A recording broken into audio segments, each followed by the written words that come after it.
첫 번째 주제는 미 이스라엘의 이란 군사 공격이 격화되면서 중동 긴장이 악화되고 이로 인해 에너지와 금융시장의 변동성이 커졌다는 것입니다.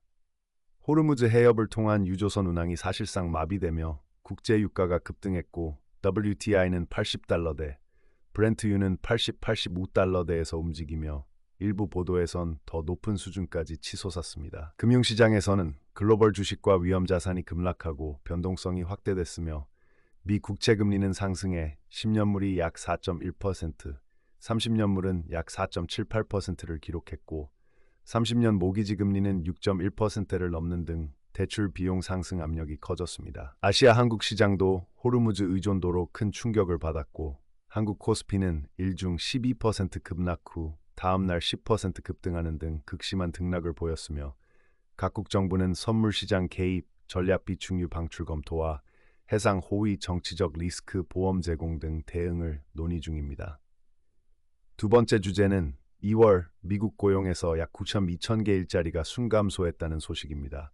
실업률은 4.4%로 소폭 상승했고 주요 원인으로는 카이저 의료노조 파업으로 보건의료 부문에서 약 30,000명 감소한 점, 한파 등 날씨 영향, 그리고 1월에 일시적 고용 증가의 반작용이 지목됩니다. 통계 수정으로 1월, 12월 고용치가 대폭 하향되며 직전 두 달 합산으로 총 6,000개 일자리가 깎였고 업종별로는 보건의료, 여가, 숙박, 건설, 제조 등에서 감소가 두드러졌습니다. 임금은 월간 0.4% 상승, 연율 3.8%로 물가 대비 여전히 높은 수준이지만 노동시장 약화 신호가 혼재해 연준의 정책 판단과 경기 전망의 불확실성이 커졌습니다. 세 번째 주제는 미 국방부가 AI 스타트업 엔트로픽과 그 제품인 대화형 모델 클로드를 공급망 위험으로 지정한 사건과 엔트로픽의 법적 대응 계획입니다. 국방부는 엔트로픽이 군 사용에 대한 제한을 두고 있어 모든 합법적 목적에 쓸 수 있어야 한다고 주장하며 즉시 지정했지만 엔트로픽은 CEO 다리오 아모데이가 법적 근거가 없다며 이번 조치를 법원에 제소하겠다고 반발했습니다. 이 지정은 미국 기업이 공개적으로 공급망 위험으로 찍힌 첫 사례로 펜타곤 관련 계약을 맺는 방산업체들은 클로드를 사용하지 않는다는 것을 증명해야 하는 실무적 영향이 생겼고 마이크로소프트는 국방부를 제외한 고객에겐 계속 제공할 수 있다고 밝혔습니다.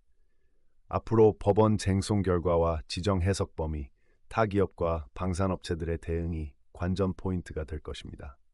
네 번째 주제는 데이터 센터가 군사적 표적이 될 수 있다는 현실과 그에 따른 AI 벤더 인프라에 대한 감독 강화 가능성입니다.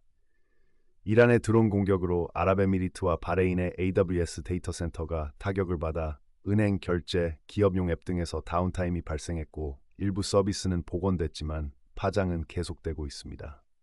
데이터 센터가 에너지 통신과 함께 전략적 표적으로 간주되기 시작하면서 미국, 영국, EU 등은 이미 핵심 인프라로 분류한 데이터를 더 엄격히 관리하거나 보안 요건을 강화할 가능성이 큽니다.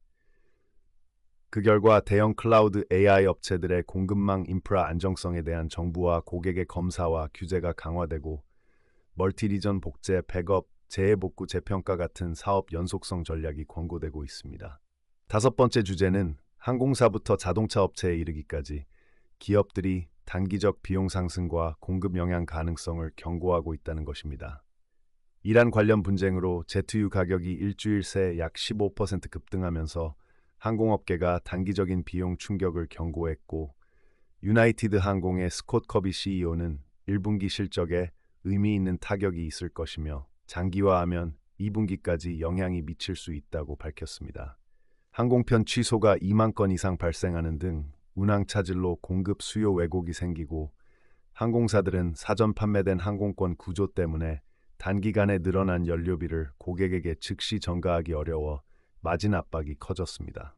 분석가들은 유나이티드의 1분기 조정 주당 순이익이 기존 전망을 크게 밑돌 수 있다고 보고 있고 이러한 비용 상승 공급망 불안은 항공사를 넘어 자동차 등 다양한 산업의 실적과 공급 계획의 재검토를 요구하고 있습니다.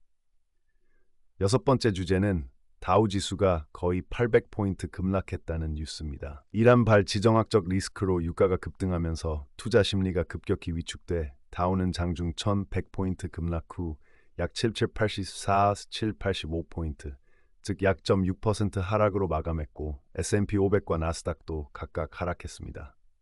유가 상승이 직접 원인으로 WTI는 하루에 약 8-9% 급등해 80달러대 초중반을 기록했고 변동성 지수는 약 11% 상승했으며 달러 강세와 미국채 금리 상승도 동반됐습니다. 별도로 1월 소매 판매가 전월 대비 마이너스 0.2%로 예상보다 약화돼 소비 둔화 우려가 겹치며 시장의 불확실성과 경기 물가 전망이 더 복잡해진 상태입니다.